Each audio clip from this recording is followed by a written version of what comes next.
이번 영상에서 다룰 주제는 영끌 부동산 투자의 핵심에 대해서 말씀드리려고 합니다. 이걸 아느냐 모르느냐에 따라서 영끌 투자의 성공 여부가 결정된다고 해도 과언이 아닌데요. 바로 시작해 보겠습니다. 여러분, 아파트 살 때 가격이 워낙 비싸다 보니까 영끌해야 살 수 있을까 말까인데 이렇게까지 해서 사야 되나 하고 고민이 많으셨죠? 아파트 가격 올라가는 속도가 돈을 모으는 속도보다 한참을 앞서가니 현실적으로 영끌 투자를 안 하면 아파트 사기가 어려우셨을 거예요. 영끌 투자는 이제 선택이 아닌 필수가 되었습니다. 그렇다면 영끌 투자를 할 때 어떤 문제가 있는지에 대한 걱정도 많으셨을 것 같은데요. 이 상가는 제가 공매를 통해서 친구와 공동 투자한 구미에 있는 90평 상가고요. 감정가가 6억 7천, 최저가가 3억 3천인데 제가 최저가인 3억 3천에 구매했던 투자 물건인데요. 담보대출로 3억 3천 중에 80%인 2억 6,400만 원을 받고 신용대출로 20%인 6,600만 원을 받아 투자하였습니다. 100% 대출을 일으켜 영끌 투자한 것인데요. 이후에 어떻게 되었을까요? 이 상가를 투자한 시점이 21년 초인데요. 이때가 20년도부터 시작된 코로나 만 1년 차였고요. 백신이 개발돼 한국도 접종이 시작되는 시점이었기에 이제는 코로나 종식만 남았다는 분위기였습니다. 하지만 코로나는 계속해서 대유행을 했고 그 결과로 전국의 상권이 무너지게 되었는데요. 결국 제가 투자한 상가 상권도 코로나로 인해 직격탄을 맞았고 제가 투자한 상가는 21년부터 23년까지 3년간 임대가 안 들어왔습니다. 공시를 유지하면서 대출이자와 관리비를 더한 월 지출 300만 원을 3년간 메꿔야 했는데요. 3년의 시간은 저에게 정말 길고도 힘든 시간이었습니다. 다행히도 최근에 와서 임대가 맞춰져 한숨 돌릴 수 있게 되었는데요. 아파트 투자든 상가 투자든 결국 중요한 건 투자 타이밍인데요. 이 타이밍을 맞춰서 투자하느냐, 마느냐에 따라서 결과가 정해진다고 말씀드릴 수 있는데요. 그렇다면 영끌 투자 해야 할까요? 말아야 할까요? 앞에서도 말씀드렸듯이 부동산 가격이 올라가는 속도를 우리의 월급이 따라가질 못하기 때문에 선택이 아닌 필수가 되었다고 했죠. 오늘 영상의 주제가 될 포인트는 영끌 투자를 하느냐 마느냐가 아닌 투자를 언제 하느냐, 즉 투자 시점이 중요하다입니다. 영끌 투자를 한들 공실이 빠르게 해소될 수 있고 부동산 가격이 올라가는 시점이라면 영끌 투자는 큰 문제가 안 되겠죠. 이번 영상에서 말씀드릴 투자 시점에 대해서 잘 배워가시면 평생 안전하게 아파트 투자를 하며 자산을 불려가실 수 있으실 겁니다. 제가 부동산 첫 투자를 할 당시 기사인데요. 21년 초 그 당시에는 TV만 틀면 부동산 폭등 뉴스가 나왔고 회사 내에서도 부동산 투자에 대한 이야기가 끊이질 않았던 때입니다. 기사를 보시면 21년도 1월 기사고요. 20년도 수도권 실거래가가 25.8% 폭등했다는 기사죠. 이 시기에는 누가 최근에 집을 샀는데 한 달 만에 1억이 올랐다. 너도 어서 집 사야 된다. 라는 말을 정말 많이 들었는데요. 이때는 저 또한 부동산 투자 공부를 시작한 직후다 보니 이러한 주변의 부동산을 통해 돈 벌었다는 소식과 각종 전문가들이 서둘러 집을 마련해라 라는 말에 현혹되었던 것 같습니다. 하지만 막상 집을 구매해 보려고 시세를 파악해 보니 현금으로 집을 사려면 평생 모아도 쉽지 않겠다라는 판단을 했는데요. 결국 내 힘으로 집을 구하려면 대출로 사야 되며 신용대출까지 일으켜야 겨우 살 수 있었습니다. 저도 부동산 첫 투자를 할 때 회사 입사 후 만 1년 차에 하다 보니 투자금이 없어 풀 대출로 연끌해서 투자를 했는데요. 21년도 1월 기사를 보시면 당시에 많은 2030 세대들이 연끌을 해서 부동산을 많이 샀다는 내용입니다. 대부분의 사람들이 부동산 투자 공부를 깊이 있게 하고 투자한 게 아닌 언론과 주변 소문에 의지해 투자를 많이 했습니다. 그렇다 보니까 최근 기사를 보시면 현재는 경매로 많이 넘어간 상태임을 보실 수 있으실 거예요. 많은 사람들이 금리의 위험성에 대해 간과하고 부동산 사이클에 대한 이해가 부족했던 것인데요. 저 또한 이와 크게 다르지 않았습니다. 다른 점은 전 공매를 활용해 상가를 투자했다는 점이고요.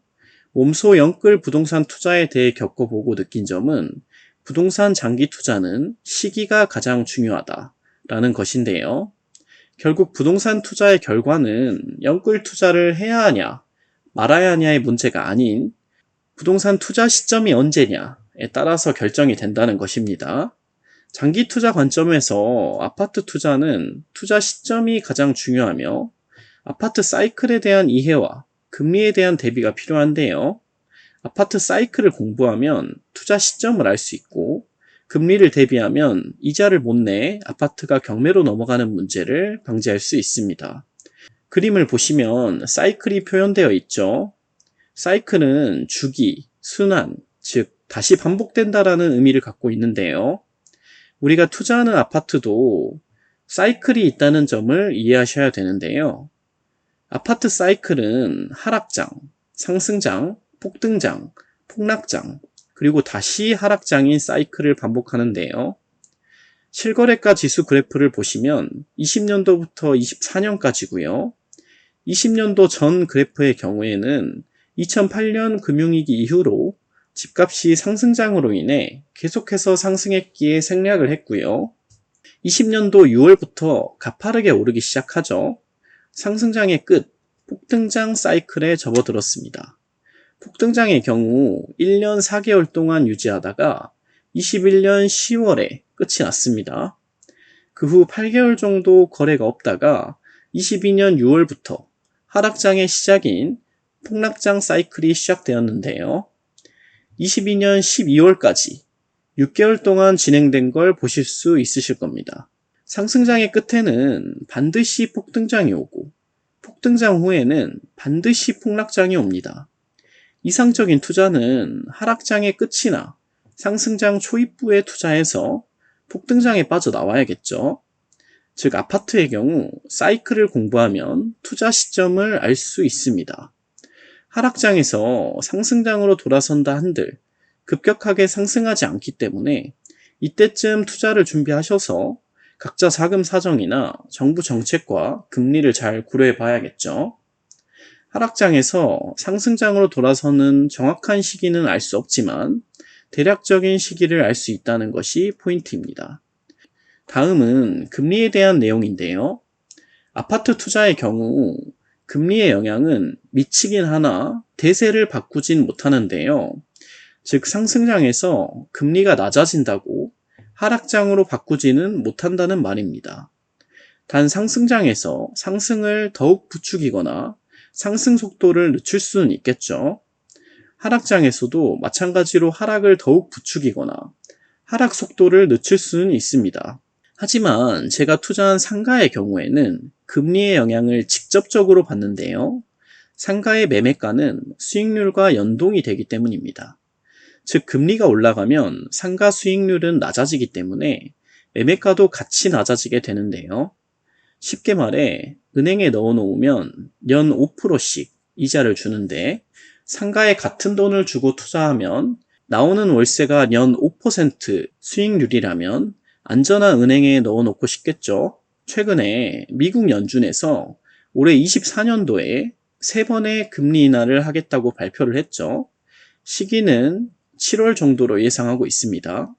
그렇다면 언제가 가장 상가를 구입하기 좋은 시기일까요?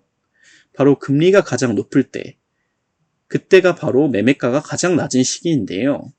즉 지금이 상가 가격이 가장 저평가되어 있을 때입니다. 금리가 낮아지면 상가의 매매가는 올라간다고 말씀드렸죠. 이제 곧 금리 인하가 예정되어 있으니 바로 지금이 상가 투자하기 적기라는 것입니다. 사진을 보시면 임대 문의가 잔뜩 붙어 있죠. 상가의 경우 금리보다 더 중요하게 고려해야 할 부분이 있는데요. 그것은 바로 공시를 피하는 문제입니다. 상가는 은행 이자뿐만 아니라 관리비 또한 부담해야 하기 때문입니다.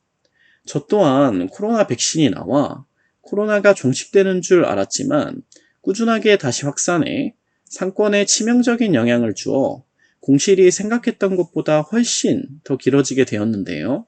아파트의 경우 거주의 역할을 맡고 있기에 필수제 중 하나다 보니 내가 살면서 투자할 수 있습니다. 하지만 상가의 경우 경제활동을 위한 선택제이기 때문에 임대가 안 맞춰지면 이자와 관리비를 온전히 부담해야 한다는 점을 주의하고 투자하시면 좋을 것 같습니다. 다음은 아파트 장기 투자에서 고려해야 할 두 번째 요소인 대출 이자 문제인데요. 21년 8월부터 금리가 급격하게 인상되기 시작했죠. 22년 말에는 이자가 무려 2배로 올랐습니다. 대출 이자의 경우 고정금리라면 이자가 변동되지 않지만 변동금리일 경우 이자가 올라가는 걸 대비해놔야 이자를 못 내는 문제를 방지할 수 있는데요. 즉 이에 대한 대비가 없이 저금리 기준으로 이자 상환을 계산하고 투자한다면 낭패를 볼 수 있겠죠. 다음은 투자와 뗄래야 뗄 수 없는 관계에 있는 대출에 대한 이야기를 해볼 건데요. 대다수의 평범한 사람들은 현금이 많이 없죠. 그렇기 때문에 대출을 이용해야 부동산을 투자할 수 있는데요. 은행에서 대출을 할 때 명심해야 할 점이 하나 있습니다. 바로 은행의 권리인데요.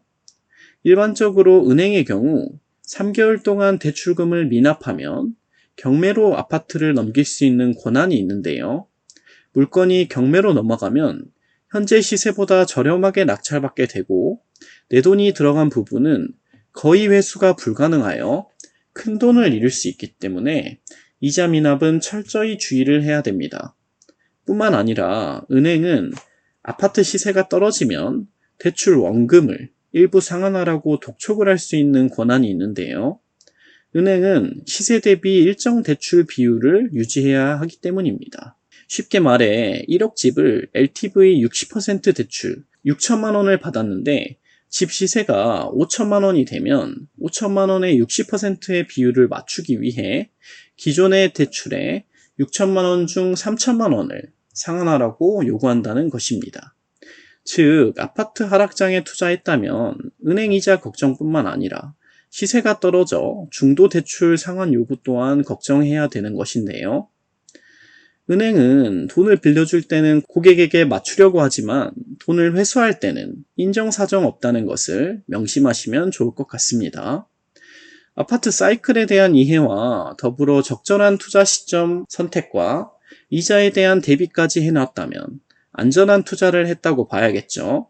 여기서 하나만 더 추가되면 이상적인 투자를 할 수 있는데요. 바로 살 때부터 저렴하게 살 수 있는 경매를 활용해 투자하여 수익률을 높이는 것입니다. 아파트 사이클에 대한 이해와 더불어 경매까지 활용해서 투자한다면 더욱 높은 수익과 잃지 않는 투자를 하실 수 있으실 건데요. 경매에 대한 상세한 영상을 보시고 싶으시면 위 카드에 있는 영상을 보고 오시면 좋을 것 같습니다. 이제 곧 내 집 마련할 최적의 시기가 다가오고 있는데요. 지금부터라도 아파트 사이클에 대한 공부와 경매 공부를 시작해 보시면 좋을 것 같습니다.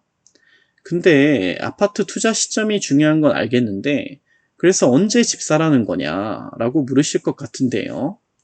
이에 대한 답변으로는 앞에서 투자 시점은 하락장이 끝나거나 상승장 초입 시점에 투자해야 한다고 말씀드렸는데요. 현재 폭락장을 지나 하락장의 중간을 지나고 있습니다. 완벽하게 정확한 투자 시점을 찾는 것은 현실적으로 불가능한데요.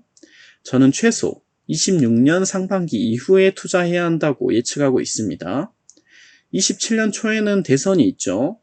그 전에 많은 부동산 부양책이 나올 걸로 예상되는데요. 그때쯤 정부 정책이나 아파트 흐름을 잘 파악하셔서 내 집 마련하시면 집값이 크게 떨어질 염려는 안 하셔도 된다는 말씀드립니다. 아파트 사이클은 전세가가 지대한 영향을 미치는데요. 최적의 투자 시점을 찾으려면 전세가율에 주목을 해야 됩니다. 현재 부동산을 사기 꺼려하니 전세 월세 가격이 꾸준하게 상승하고 있는데요. 전세가의 경우 매매가를 넘을 수 없습니다. 즉 매매가는 떨어지게 되고 전세가가 올라가다 보면 매매가와 차이가 적어지게 되고 매매가는 더 이상 떨어지지 않는다는 것입니다. 주의사항으로는 전국적으로 부동산 사이클이 동일하지 않고 조금씩 차이가 있기 때문에 지역적으로 좁혀서 부동산 사이클에 대입해야 더욱 정확한 시점을 찾을 수 있다는 점을 말씀드립니다. 아파트 내 집 마련 시기를 알았으니 투자 계획을 세워보고 우리 동네 부동산 상황을 미리 파악해 보시면 좋을 것 같습니다. 근데 나는 상승장에 매수했었는데 돈을 못 벌었다. 왜 그런 거냐? 라고 묻는 분들이 있으실 것 같은데요. 바로 매도 시점을 놓쳐서 그렇습니다. 많은 사람들이 투자를 실패하는 지점이 이 부분인데요. 많은 사람들이 투자하는 시점은 부동산을 사면 돈 번다는 소식이 팽배해질 때입니다. 즉, 폭등장에 투자를 하는 거죠. 계속해서 부동산이 오를 것 같아서 팔지 못하고 있다가 결국 폭등장에 들어서는 것입니다. 상승장에는 실거주를 하고 상승장을 거쳐 폭등장이 오게 되면 적절한 시점에 매도하고 빠져나와야 하는 것인데요. 그 후에는 다시 하락장이 오기에 팔고 나서는 전월세로 사는 게 돈을 버는 것입니다. 앞에서 부동산 사이클은 하락장, 상승장, 폭등장, 폭락장을 반복한다고 했죠. 폭등장 이후에는 반드시 폭락장이 온다는 점을 기억하시면 좋을 것 같습니다. 또한 하락장이라고 해서 계속 하락만 하는 것이 아니고 상승장이라고 해서 계속 상승만 하는 것도 아닌데요. 가격이 중간중간 조정되는 기간을 가지면서 등락을 한다는 사실도 기억하시면 좋을 것 같습니다. 또한 지금 시기에 자가에서 전세로 움직이는 것은 조금 애매한 시기인데요. 이미 하락장 한가운데 있기 때문입니다. 자가를 보유하고 있고 여유가 있다면 더 좋은 상급지로 갈아타는 것을 계획해 보시면 좋을 것 같습니다. 근데 부동산 가격이 올라가는 이유는 호재가 제일 중요한 거 아니냐라고 물어보시는 분들이 있으실 것 같은데요. 호재는 상승장에서 상승을 부추기는 요소 중 하나일 뿐이고요. 특정 지역을 제외하고는 하락장에서 호재가 많다고 상승장으로 돌아서진 않습니다. 다만 하락장에서 좀 더 덜 떨어지긴 하겠죠. 즉 가장 중요한 요소는 투자 시점과 매도 시점이라는 점을 다시 한번 말씀드립니다. 하지만 만약 특정 지역이 아직 알려지지 않은 개발 계획에 선정이 된다면 가격이 올라갈 여지가 있습니다. 그러나 대부분의 호재의 경우 이미 현재 가격에 선반영이 되어 있는데요. 투자할 때 호재가 많은 것에 현혹되지 말아야 하며 더욱 중요한 것은 부동산 사이클에 기반한 투자 시점이라는 점을 명심하시면 좋을 것 같습니다. 다만 부동산 입지가 좋고 호재가 많은 지역은 상승장에 더욱 많이 올라가고 하락장에는 덜 떨어지기 때문에 최적의 수익률을 위한 입지 공부가 필요한데요. 부동산 입지 공부를 미리 해놔야 투자 시점이 도래하고 기회가 왔을 때 잡을 수 있기에 지금부터 조금씩 관심을 가져보시면 좋을 것 같습니다. 근데 우리 가족은 자녀가 있어서 이사 다니기 힘들다 라고 하소연하시는 분들이 있으실 것 같은데요. 이해는 충분히 되는 부분이고요. 그러나 불편함을 감수하고서라도 안전하게 돈을 불려나갈 수 있다면 그렇게 해야 한다고 생각하는데요. 학군 때문에 옮기기 어렵다면 같은 아파트에 전세로 이동하는 것도 방법 중 하나입니다. 부동산 사이클의 경우 상승장이건 하락장이건 짧으면 5년에서 길면 10년을 넘길 수도 있는데요. 5년에서 10년에 한 번씩 이사하는 것이 그렇게 어려운 일은 아니기에 적극적으로 검토해 보시면 좋을 것 같습니다.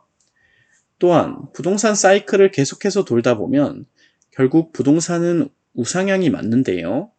이는 부동산뿐만 아니라 모든 재화는 우상향하기 때문입니다. 하지만 제가 말씀드리는 상승장에서는 자가를 보유하고 하락장에서는 전월세를 살라는 말씀은 좀 더 높은 수익률을 얻기 위한 방법임을 참고하시면 좋을 것 같습니다.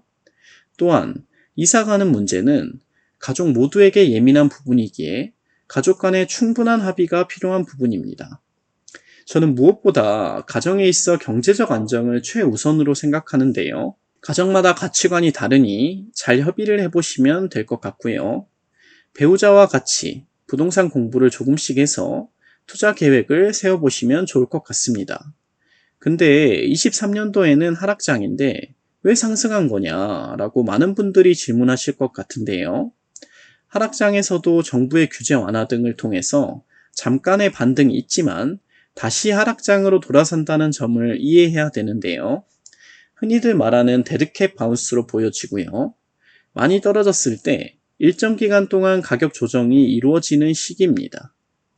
또한 하락장의 경우 정부의 태도는 완만한 하락을 원하기 때문에 각종 부동산 규제를 완화하여 부동산 침체를 막으려고 하기 때문에 이때 거래가 많이 이루어지는데요. 23년에는 정부가 부동산 부양을 위해 특례 보금자리론, 즉 대출을 완화해줬죠. 뿐만 아니라 22년도에 폭락장이었기에 사람들이 공포로 인해 급매물이 굉장히 많이 나왔고 가격이 수요자가 원하는 수준으로 내려오면서 23년도에 많은 거래가 이루어졌습니다. 급매물이 빠르게 소진되면서 상승하는 것처럼 보여졌지만 다시 부동산 거래가 많이 줄었죠. 올해부터 다시 하락장이 이어질 것으로 보여집니다. 대세 하락장에서 일시적인 상승을 대세 상승장으로의 전환이라고 오판하면 안 되는데요. 지금부터 부동산 공부를 해놔야 상승장이 도래하여 기회가 왔을 때 잡을 수 있습니다. 지금부터 조금씩 관심을 가져보시면 좋을 것 같습니다. 이제 영끌 부동산 투자와 투자 시점의 중요성에 대해 완벽하게 이해하셨을 거예요. 이제 곧 내 집 마련할 최적의 시기가 다가오고 있는데요. 지금부터라도 아파트 사이클과 경매 공부 계획을 세워보시면 좋을 것 같습니다. 지금까지 영상 봐주셔서 감사드리고요. 앞으로도 돈 버는 정보 준비할 테니 구독과 좋아요, 알림 설정 부탁드리겠습니다. 뒤에 나오는 추천 영상을 보시면 경매를 활용한 부동산 단타 투자의 가장 큰 걱정인 양도세를 해결하실 수 있으실 거예요. 지금까지 김선비 부동산이었습니다. 감사합니다.